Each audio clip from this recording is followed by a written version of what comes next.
discussed what would happen if you replaced all of these in Dungeons & Dragons with a bunch of these. And it was pretty well received.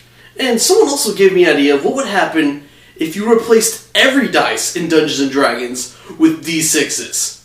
So, without further ado, let's go ahead and take a look at that, shall we? So here's the basic rundown of how to convert all the dice in Dungeons & Dragons to nothing but D6s. First of all, you're going to need a lot of them, and you're probably going to want to have a couple of different matching sets, at least 3 per set.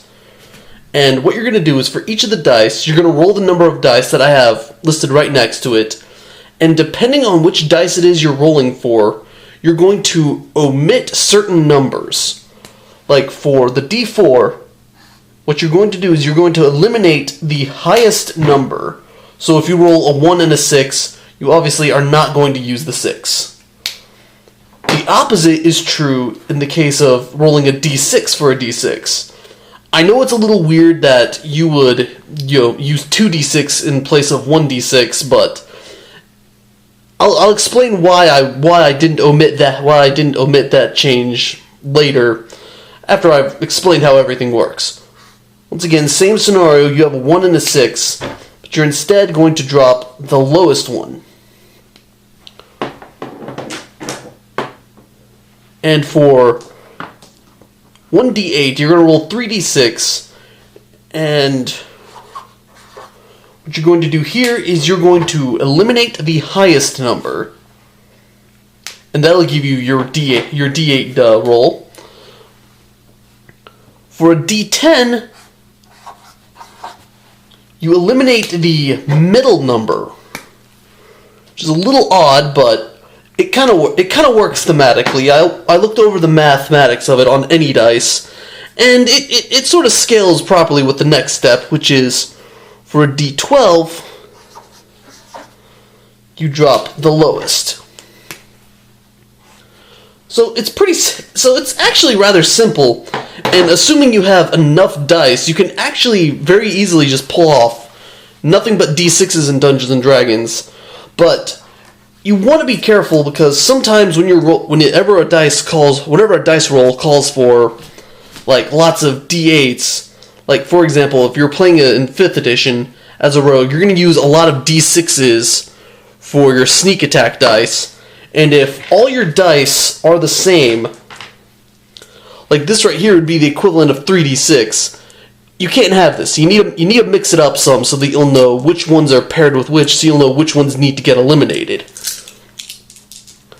So instead of using like this, you should instead go with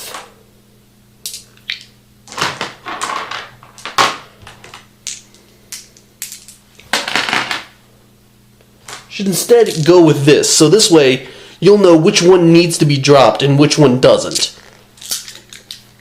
And one of the things that I particularly like about this setup is that it gives a lot of the different weapon dice, like weapon damage dice, a distinctly different feel from one another. Because instead of just having more potential for damage, you have a certain way that you go about calculating how much damage you've actually done. The D12 certainly feels a lot mightier when you're rolling 3 dice and you're dropping the lowest. And that's the sort of weapon you use for like a great axe, if I remember correctly. So a great axe, you're going to roll 3 dice, and boom, we've got 8 damage right there. Whereas if we were going with just a rapier, which is a d8, boom. We're only dealing 3 damage with the rapier because we dropped the highest on a d8, a rapier damage dice. But with a great axe, we're dropping the lowest, which is this 1 right here, and we've got a very nice little 8 right here. So it certainly gives each of the weapon dice a different feel, and I really like that, which is why I'm wanting to share this with you all today. So there you have it. Now you know how to play Dungeons & Dragons using nothing but D6s. And with all that said, I am Aaron Darshadel, and I will see you all next time. Thanks for watching. If you enjoyed this video, consider subscribing. That way, you'll be in the know whenever I make new videos. There should be an annotation somewhere next to Klaus for that. if you don't want to subscribe, then at least check out one of my other videos. I personally recommend my review of Double Cross or Tenra Bancho Zero. No, there's no secret phrase today, but you're still more than welcome to leave something in the comments.